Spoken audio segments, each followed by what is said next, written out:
Class 7 chapter 4 देश के प्रति हमारे कर्तव्य। मैं जानता हूँ इतिहास की गहराइयों में उतरने का ये समय नहीं है, परंतु कहानियां तो सुन ही सकते हैं आप।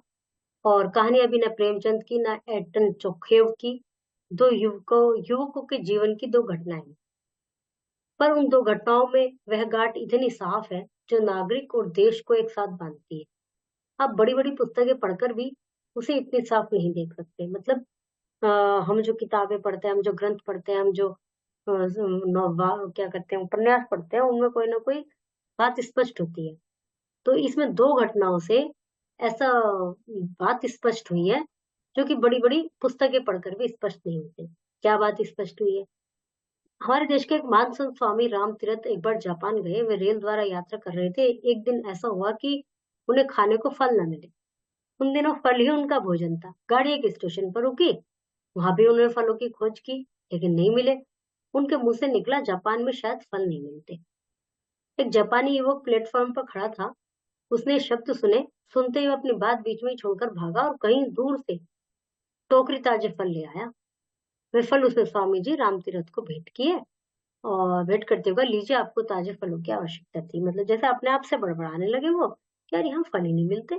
किसी व्यक्ति ने सुन लिया और भाग के फल ले आया। स्वामी जी ने समझा ये कोई फल बेचने वाला है। उसके दाम पूछे, लेकिन उसने दाम लेने से इनकार कर दिया। बहुत आग्रह करने पर उसने कहा, आप इसका मूल्य देना चाहते हैं ना, तो किसी देश में जाकर ये मत कहना कि जापान में फल नहीं मिलते। ठीक है, ये इन फलों का मूल्य है। ठीक है जी। स्वामी जी युवक का यह उत्तर सुनकर मुग्ध हो गए। वे क्यों मुग्ध हो गए? उस युवक ने अपने इस कार्य से देश के गौरव को न जाने कितना बढ़ा दिया। मतलब स्वामी जी के मन में क्या बात आई कि देखो, ये व्यक्ति मुझसे पैसे भी नहीं ले रहा, सिर्फ इसलिए कि इसके देश की बेइज्जती ना हो जाए। इस गौरव की ऊंचाई का अनुमान आप दूसरी घटना सुनकर ही पूरी तरह लगा सकेंगे। एक दूसरे देश का निवासी एक युवक जापान में शिक्षा ग्रहण करने गया। एक दूसरे देश का निवासी। एक दिन वो सरकारी पुस्तकालय से कोई पुस्तक पढ़ने को लाया। इस पुस्तक में कुछ दुर्लभ चित्र थे। वे चित्र इस युवक ने पुस्तक में से निकाल लिए। पुस्तक वापस कर आया। किसी जापानी विद्यार्थी ने यह देख लिया। उसने पुस्तकालय को सूचना दी। पुलिस ने तलाशी लेकर वे चित्र उस विद्यार्थी के कमरे से बरामद कर लिए। उस विद्यार्थी को जापान से निकाल दिया। मतलब जापान में जाकर वो हॉस्टल में पढ़ रहा था, जहां पढ़ रहा था, उसने लाइब्रेरी की एक बुक में से कुछ पेज निकाल लिए। किसी दूसरे बच्चे ने देख लिया। उन्होंने लाइब्रेरी में शिकायत कर दी। पुलिस ने उस बच्चे को खोजा। उसके पास वो चित्र मिल गए। उसको सजा मिली, ये कि उसको निकाल दे, जापान से भेजा अपने देश में। मामला यहीं तक रहता तो कोई बात न थी, अपराधी को दंड मिलना ही चाहिए था, परंतु मामला यहाँ तक नहीं रुका। उस पुस्तकालय के बाहर बोर्ड लिख दिया गया, उस देश का जिसका वह विद्यार्थी था, कोई निवासी इस पुस्तकालय में प्रवेश न करे। मतलब वो कहते हैं ना कि उसकी एक हरकत से पूरे देश का नाम बदनाम हो गया। मतलब उस देश के लोगों की एंट्री बंद हो गई लाइब्रेरी में। कितनी गलत बात। मतलब साफ है, जहाँ एक युवक अपने देश के ने अपने काम से देश का सिर ऊंचा किया, वहीं दूसरे युवक ने अपने देश के मस्तक पे कलंक लगा दिया। मतलब ऐसा टीका लगाया जो पता नहीं कितने वर्षों तक चलेगा। इन घटनाओं से क्या यह स्पष्ट नहीं है कि प्रत्येक नागरिक अपने देश के साथ बंधा हुआ है? देश की हीनता और गौरव का ही फल उसे नहीं मिलता। देश की हीनता और गौरव का ही फल उसे नहीं मिलता। मतलब ये है, ऊपर ये वाली लाइन लिखी थी, एक ऐसी गांठ गांठ स्पष्ट होती है। एक ऐसी गांठ है जो नागरिक और देश को बांधती है, तो वो ये गांठ है। मतलब उसने तो अपने देश का नाम ऊंचा किया, उसने अपने देश की बेइज्जती की। मैं अपने देश का नागरिक और मानता हूँ मैं ही अपना देश हूँ। जैसे मैं अपने लाभ और सम्मान के लिए प्रत्येक छोटी छोटी बातों पर ध्यान देता हूँ, उसी प्रकार देश के लाभ और सम्मान के लिए भी छोटी छोटी बातों पर ध्यान देता हूँ। यह मेरा अधिकार है। बात यह है कि मैं और मेरा देश दो अलग अलग चीजें तो है ही नहीं। मतलब देश हमसे अलग नहीं है, हम देश ही हैं। मैंने जो कुछ अपने जीवन और अध्ययन अनुभव से सीखा है वह यही है कि महत्व किसी कार्य की विशालता में नहीं, उस कार्य को करने की भावना में है। बड़े से बड़ा कार्य हीन है यदि उसके पीछे अच्छी भावना नहीं है। छोटे छोटे से कार्य महान है यदि इसके पीछे अच्छी भावना है। मतलब ये है कि आप छोटा सा कार्य कर रहे हैं पर आपकी भावना अच्छी है, तो एक आ जाएगा वो बहुत अच्छा कार्य है। तो यदि आपने कहीं बहुत ज्यादा बहुत बड़ा काम कर दिया, जैसे किसी ने मंदिर में पता चला 1 लाख रुपए दे दिए, लेकिन 70 जगह गा दिया, वहां कह दिया मैं तो ये करता हूँ, मैं तो मंदिर में ये करा, तो वो तो बेकार हो गया उसका करा हुआ। और किसी ने 1 रुपया चढ़ाया है, वो भी शांति से चढ़ाया, भगवान के प्रति अच्छी भावना रखी है, तो भगवान उसको उसी चीज़ का भी फल देंगे। तो भावना की बात है मेन। महान कमाल पाशा उन दिनों अपने देश के तुर्की के राष्ट्रपति थे। राजधानी में उनकी वर्षगांठ बड़ी धूमधाम से मनाई गई। देश के लोगों ने उस दिन लाखों उपहार भेंट किए। वर्षगांठ का उत्सव समाप्त कर जब अपने भवन में ऊपर चले गए, तो एक देहाती बूढ़ा उन्हें वर्षगांठ का उपहार भेंट करने आया। सेक्रेटरी ने कहा, अब तो समय बीत गया। बूढ़े ने कहा, मैं तो 30 मील से पैदल चल कर आ रहा हूँ, मुझे इसलिए देर हो गई। राष्ट्रपति तक उसकी सूचना भेजी गई। कमाल पाशा विश्राम के वस्त्र बदल चुके थे। वह उन्हीं कपड़ों में नीचे चले आए और उन्होंने आदर के साथ बूढ़े किसान का उपहार स्वीकार किया। उपहार क्या था? मिट्टी की छोटी सी हंडिया में पाव भर शहद था, जिसे बूढ़ा स्वयं तोड़कर लाया था। कमाल पाशा ने हंडिया को स्वयं खोला तो उसमें से 2 उंगली शहद में भरकर बूढ़े के मुंह में दे दी। बूढ़ा निहाल हो गया। मतलब केवल उसने उसको शहद चटा दिया। अब इतना बड़ा राष्ट्रपति शहद चटा रहा है तो बूढ़े को कितना अच्छा लगेगा। और उसे अच्छा ही लगा कि वे अपने हाथ से वो करके लाया, तोड़ के लाया। राष्ट्रपति ने कहा, दादा, आज सर्वोत्तम उपहार तुमने ही मुझे भेंट किया है, क्योंकि इसमें तुम्हारे हृदय का शुद्ध प्यार है। उन्होंने आदेश दिया कि राष्ट्रपति की शाही कार में शाही सम्मान के साथ दादा को उनके गांव तक पहुंचाया गया। वह क्या वह शायद बहुत कीमती था? क्या उसमें हीरे मोती मिले हुए थे? नहीं, उस शहद के पीछे लाने वाले की भावना थी। उसमें उसे 100 लालों का लाल बना दिया। हमारे देश में भी ऐसी ही एक घटना घटी। एक किसान ने रंगीन सुतलियों से खाट बनी और उसे रेल में रखकर दिल्ली लाया। खाट जैसे पलंग होता है ना, पहले ऐसे चारपाई के बोलते थे उसको। उसको बुना जाता था रस्सी से। उसे दिल्ली लाया। दिल्ली स्टेशन से उस खाट को अपने कंधे पर रखकर भारत के प्रधानमंत्री पंडित नेहरू की कोठी पहुंचा। पंडित नेहरू कोठी से बाहर आए तो वह खाट उसने उन्हें दी। पंडित जी को देखकर इतना भावमुग्ध हो गया कि वह कुछ कह नहीं सका। पंडित जी ने कहा, क्या चाहते हो तुम? उसने कहा, यही कि आप इसे स्वीकार करें। प्रधानमंत्री ने उसका यह उपहार प्यार से स्वीकार किया। अपना एक फोटो दस्तखत करके उसे स्वयं भी उपहार दे दिया, रिटर्न गिफ्ट दे दिया। प्रधान जिस पर दस्तखत की फोटो के लिए देश के बड़े बड़े लोग, विद्वान और धनी तरसते हैं फोटोग्राफ लेने के लिए, वह उसे खाट के बदले में मिल गया। क्योंकि भावना। क्यों जी? हम कैसे जानते हैं हमारे देश काम देश के अनुकूल है नहीं? वाह, क्या सवाल पूछा आपने! सवाल क्या, बातचीत में अपना कीमती मोती ही जड़ दिया। पर इसके उत्तर में सिर्फ हाँ या ना से काम न चलेगा, थोड़ा विवरण देना पड़ेगा। उसने पूछा, हमें कैसे पता चलेगा कि हम मान देश के लिए अच्छा काम है नहीं जो हम कर रहे हैं? तो उन्होंने कहा, ठीक है, बता दो। हमें अपने देश के कार्यों को देश के अनुकूल होने की कसौटी पर रखकर चलने की आदत डालें। बहुत उचित है, बहुत सुंदर है, लेकिन तब तक इसमें सफल नहीं हो सकते जब तक देश की भीतरी दशा को ठीक ठाक न समझ ले और उसे अपने सामने न रखे। हमारे देश की 2 बातों को सबसे पहले सबसे अधिक आवश्यकता है, एक शक्तिबोध, दूसरी सौंदर्यबोध।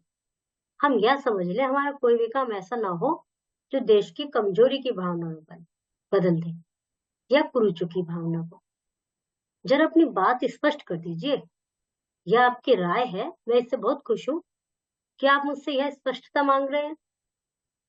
तो उन्होंने फिर आगे कहा, क्या आप अपनी चलती रेलों में, मुसाफिर खानों में, क्लबों में, चौपालों पर, मोटर बसों में कभी ऐसी चर्चा करते हैं कि हमारे देश में यह नहीं हो रहा, वह नहीं हो रहा, यह गड़बड़ है, वह परेशानी है? करते हैं, खूब करते हैं।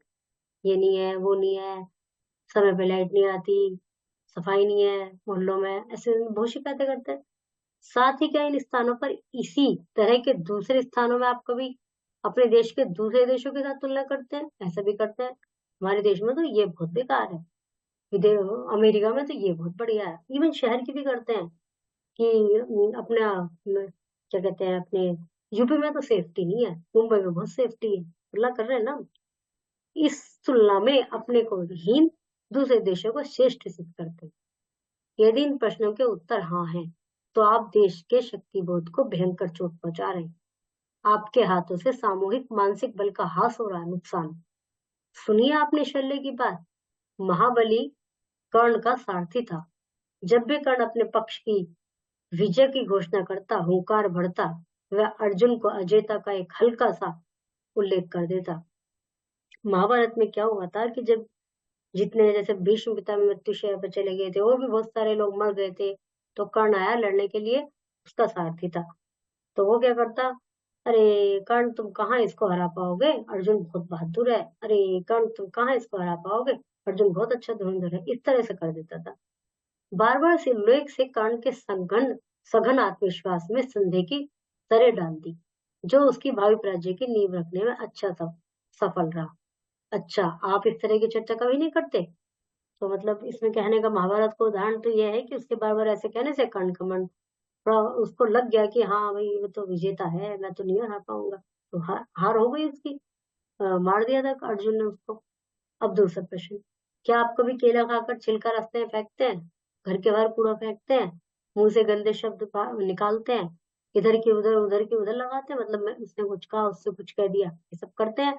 अपना घर दफ्तर गली सब गंदा रखते हैं, होटल धर्मशाला दूसरे स्थानों पर चीनों के कोनों में थूकते हैं, निमंत्रित होने पर समय से लेट पहुंचते हैं, वचन देकर भी घर आने वालों को समय पर नहीं मिलते।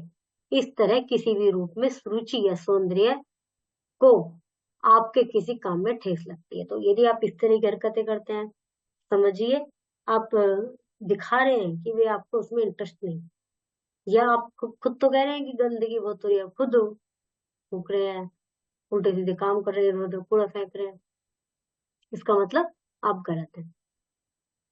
यदि आपका उत्तर है हाँ, तो आपके द्वारा देश का सौंदर्य बोध को भयंकर आघात लग रहा है। सौंदर्य बोध मतलब साफ सफाई, गंदा सौंदर्य तो रहेगा ही नहीं जब गंदगी फैलाएंगे।